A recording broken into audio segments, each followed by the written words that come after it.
Bonjour, Yvan Postel-Vinet. Bonjour Anne-Constance. Merci d'avoir accepté notre invitation et d'être sur le plateau avec nous ce matin. Vous êtes le directeur de l'AFD. Alors l'AFD, tout le monde connaît, mais finalement, je ne suis pas sûre que tout le monde connaisse si bien que ça. L'AFD, c'est quoi ?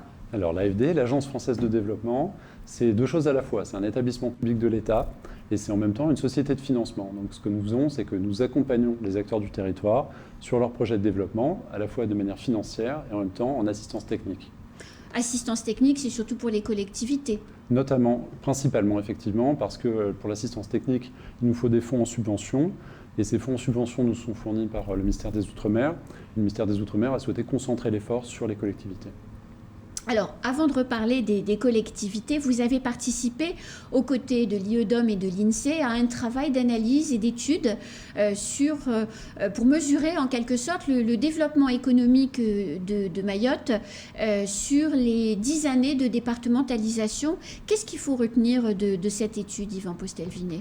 Alors, d'abord, je ne vais pas m'exprimer au nom, évidemment, de mes collègues de l'INSEE et l'IEDOM, notamment l'INSEE qui a travaillé sur l'aspect macroéconomique, l'IEDOM sur plutôt les aspects bancaires. Néanmoins, ce que je peux vous dire, c'est qu'il faut retenir une croissance quand même économique du territoire qui est importante, qui est rapide, 7,5% par an en moyenne depuis la départementalisation. C'est plus qu'en métropole ? C'est 3 fois plus qu'en métropole.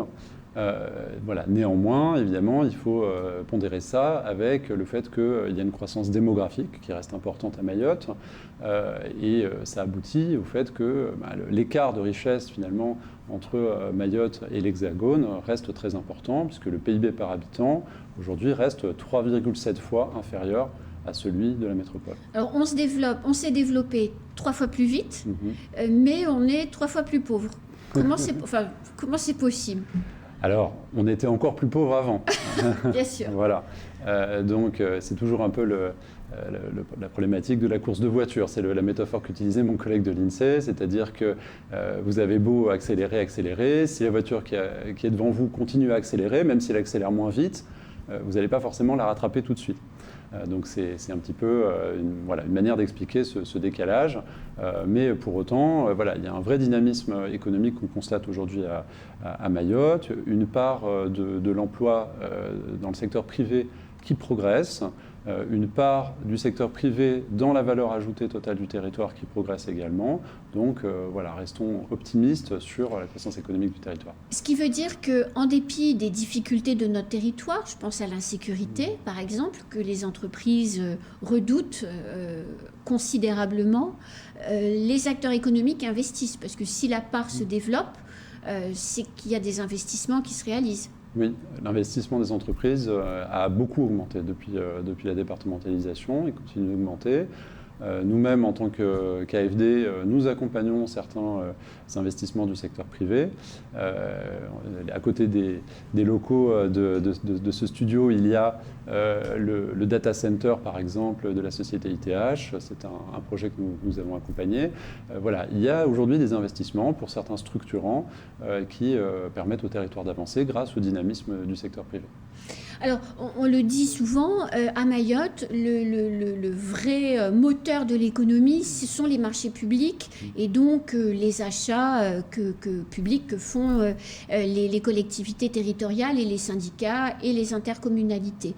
Les collectivités, c'est un peu votre domaine au niveau de l'Agence française du développement. Comment vont nos collectivités locales ? Alors, nos collectivités locales...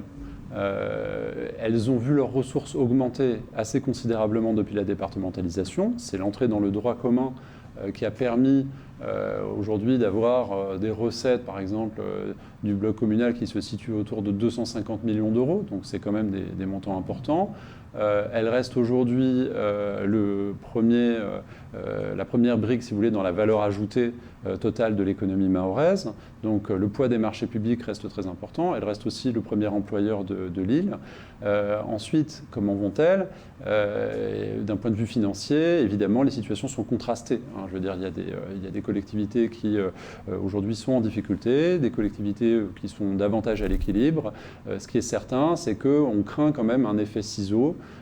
Parce que C'est quoi un effet ciseau ? C'est le fait que les recettes ont augmenté beaucoup, que maintenant elles commencent à se tasser et que dans le même temps, les dépenses elles ont cru et elles continuent à croître. Elles continuent à croître parce que notamment il y a eu beaucoup de recrutement, donc la masse salariale des collectivités a considérablement augmenté. Elle atteint aujourd'hui environ 200 millions d'euros. Pour Mayotte. Pour Mayotte.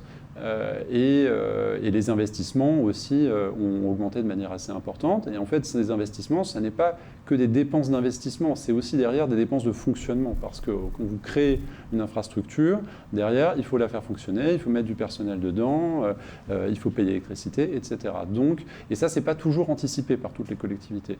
Donc aujourd'hui, on fait face à ce tassement des recettes, cette augmentation des dépenses, avec des risques de tension, effectivement, sur la trésorerie des collectivités. Et même sur leurs équilibres budgétaires généraux. Alors, s'il y a risque de tassement, ça veut dire qu'il y aura moins de marchés publics, donc peut-être aussi moins de développement du secteur privé ? Alors, bon, d'abord, le développement du secteur privé ne dépend pas uniquement des marchés publics. C'est sûr que le marché public est un moteur, la commande publique est un moteur puissant de l'économie mahoraise. La répartition, c'est à peu près quoi ? Ça, je ne peux pas vous le dire. J'ai pas ce chiffre en tête. Mais en tout cas, oui, bien sûr, la commande publique a un aspect très important. Néanmoins, les entreprises privées se développent aussi à travers d'autres facteurs, à travers la consommation des ménages notamment. Des secteurs comme la distribution, bien sûr, sont importants et en croissance aujourd'hui. Maintenant, au niveau des collectivités, les investissements, ils vont continuer. Je veux dire, il n'y a pas un coup d'arrêt qui va être mis aux investissements. Il y a des grands projets d'investissement qui sont aujourd'hui, pour certains, déjà démarrés, d'autres dans les tiroirs, prêts à démarrer. Voilà, ce qu'il faut après, c'est que les collectivités peut-être structurent davantage leur capacité à mener ces projets à bien. Parce que ce qu'on observe aujourd'hui, c'est qu'il y a certains projets sur lesquels il peut y avoir un certain consensus sur la nécessité de les mener, pour lesquels il y a des financements qui ont été sanctuarisés, notamment en subventions de l'État, subventions de l'Union européenne, mais aujourd'hui des difficultés en fait à démarrer ces projets parce que les collectivités soit sont en manque d'ingénierie technique, soit elles sont en manque d'ingénierie financière. Il faut suivre tout ce processus de gestion des subventions, etc., pour in fine effectivement toucher l'argent. Il faut suivre sa trésorerie, si besoin solliciter des avances de trésorerie. D'ailleurs, l'AFD propose des avances de trésorerie par rapport aux subventions qui sont versées.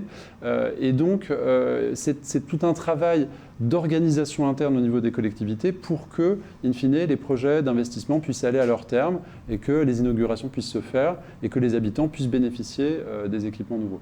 Alors les entreprises qui vivent des marchés publics, ou en tout cas pour grande partie des marchés publics, se plaignent des délais pour être payées. C'est-à-dire la prestation est réalisée, la facture est adressée, elle est validée par le payeur, mais il faut quelquefois attendre des délais qui, au dire des entreprises, sont excessifs. Ça rejoint un petit peu ce que je disais à l'instant, c'est-à-dire qu'il y a une ingénierie financière aussi, en plus de l'ingénierie technique, qui est nécessaire pour assurer une gestion fine des différentes dépenses, notamment d'investissement, assurer des paiements réguliers, rapides auprès des entreprises, des fournisseurs.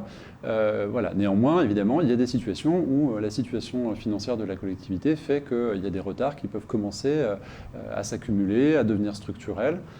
Et là, évidemment, ce qu'il faut reconsidérer, c'est la gestion financière de la collectivité dans sa globalité. Et donc là, il faut envisager des solutions, des mesures d'économie, des solutions de restructuration de dette, etc., pour permettre à la collectivité de sortir de l'ornière et du coup de débloquer des factures qui ont été un peu oubliées. Voilà. Les entreprises privées qui investissent sur le département sont confrontées, toujours selon elles, aux difficultés du financement. C'est-à-dire que les projets... Alors, c'est vrai que l'argent, il y en a, 1,6 milliard sur le contrat de convergence et de transition écologique, c'est beaucoup d'argent. Le prochain programme opérationnel, c'est à peu près 500 millions d'euros. Donc, c'est pareil, c'est beaucoup d'argent. Mais il faut être capable d'avancer l'argent et de financer son projet. Elles disent que c'est compliqué. Comment une entreprise aujourd'hui peut faire pour trouver des financements ou des préfinancements sur ces opérations ? Alors, je distinguerais d'un côté les entreprises, de l'autre côté les collectivités. Au niveau des entreprises, dans un certain nombre de cas, elles peuvent se voir attribuer des prêts relais pour justement tenir compte du fait que les subventions ne sont pas versées dès le démarrage des projets. Les subventions sont versées au fil de la dépense, de la remontée des factures. Bien sûr. Simplement, les organismes de crédit ne sont pas toujours, on va dire, très, très chauds pour financer les entreprises en fonction évidemment du risque qui est perçu par rapport à la durée d'existence de l'entreprise, sa surface financière, la confiance que le banquier peut avoir dans le business plan de l'entreprise. Donc c'est assez variable. Ensuite, au niveau de l'AFD, nous accompagnons certaines entreprises qui souhaitent bénéficier de préfinancement pour des subventions européennes, mais... des entreprises privées. Des entreprises privées. Néanmoins, il faut que ce soit adossé à un prêt long terme. Et donc, ça concerne en fait des entreprises qui ont des projets, on va dire, assez structurants. Ce n'est pas toutes les entreprises qui peuvent bénéficier de ce dispositif, malheureusement. Voilà, c'est dans la répartition des rôles entre l'AFD et la sphère bancaire. Il a été décidé que l'AFD pourrait accompagner certains projets, mais plutôt des projets lourds et en complément d'autres organismes bancaires. Alors, quand un chef d'entreprise qui nous écoute, là, se dit « Ah bah tiens, il y a peut-être quelque chose à faire pour moi », il va où? Il vient vous voir à l'AFD Alors, moi, de l'ancien marché? Alors, je ne dirais pas ça, parce qu'encore une fois, nous, au niveau des entreprises privées, nous n'accompagnons que certains projets quand même très structurants, en gros au-dessus de 2 millions d'euros à peu près. Donc, ce n'est pas tous les projets entrepreneuriaux à Mayotte qui sont sur ces montants-là. C'est sûr. Voilà, donc moi, je recommanderais plutôt à ce chef d'entreprise qui aujourd'hui veut bénéficier d'un prêt, que ce soit un prêt relais ou d'autres types de produits financiers, pour se renseigner sur l'offre d'accompagnement, à la fois financier et non financier, de se rapprocher par exemple de la maison de l'entreprise qui sert de guichet unique pour différentes institutions, la chambre de commerce, l'ADIM, voilà, il y a les boutiques de gestion, BPI France, mais voilà, la maison de l'entreprise, Place Mariage, est un guichet intéressant qui donne accès à beaucoup d'institutions. Pour comprendre un petit peu dans quel environnement on se trouve. Alors, vous le disiez tout à l'heure, l'AFD, c'est un partenaire des collectivités territoriales. Vous avez ces dernières années accompagné les intercos à construire leur plan climat territorial, dossier particulièrement sensible aujourd'hui.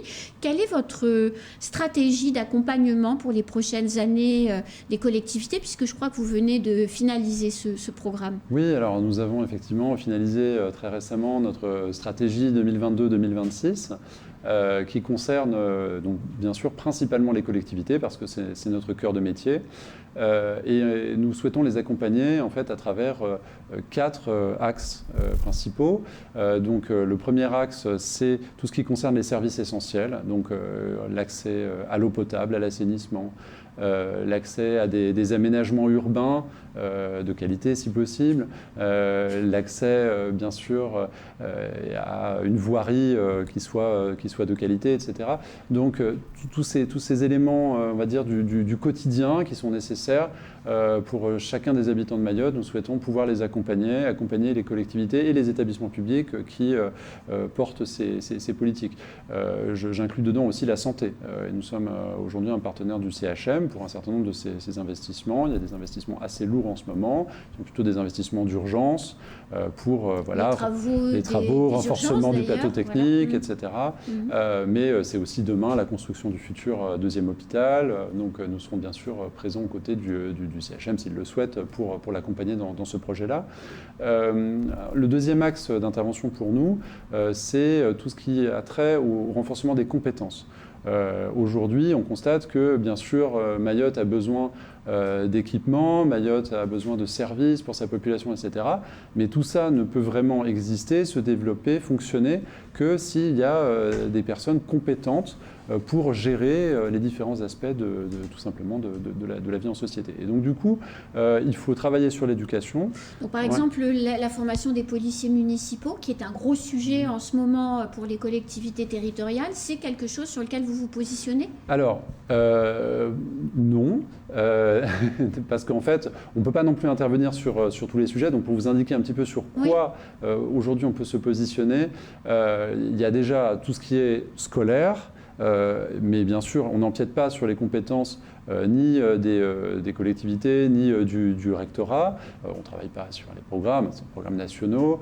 Au niveau des écoles, en fait, ce qu'on va faire, c'est accompagner la maîtrise d'ouvrage des constructions scolaires. C'est-à-dire qu'en fait, il faut de l'appui technique dans un certain nombre de communes pour que les projets de construction d'écoles, de rénovation d'écoles puissent effectivement se réaliser. Donc ça, c'est quelque chose que nous accompagnons. En matière de formation professionnelle, alors, oui, bien sûr, ça rejoint votre question sur les policiers municipaux. Il y a la question de la formation tout au long de la vie. Pour en fait l'ensemble des professionnels qui existent à Mayotte et tout particulièrement dans les collectivités. Alors nous n'avons pas vocation à nous substituer notamment au CNFPT, le Centre national de la fonction publique territoriale, dont c'est le premier métier. Donc nous, ce que nous faisons, c'est que nous nous concentrons sur plutôt un renforcement de capacité sur des fonctions ciblées, notamment en lien avec la gestion des collectivités. Donc les aspects notamment de gestion financière, de gestion RH, d'organisation des services techniques, gestion de projet, ingénierie, etc. Donc effectivement, on est davantage présent sur cet aspect formatif, sur ces questions-là. Ensuite, voilà, c'est quelque part le continuum de l'école jusqu'au renforcement de capacité des professionnels qu'on essaie d'adresser, mais avec les outils dont nous disposons et toujours en complémentarité avec les autres acteurs qui ont leurs propres compétences. Merci beaucoup de toutes ces informations. Yvan Postel-Vinet, c'est déjà la fin de ce temps de parole. J'avais encore 1000 questions à vous poser. Je pense que vous reviendrez bientôt. Bien sûr, avec plaisir. Merci beaucoup. Je vous en prie. C'est la fin de ce temps de parole. Tout de suite, la suite de nos programmes.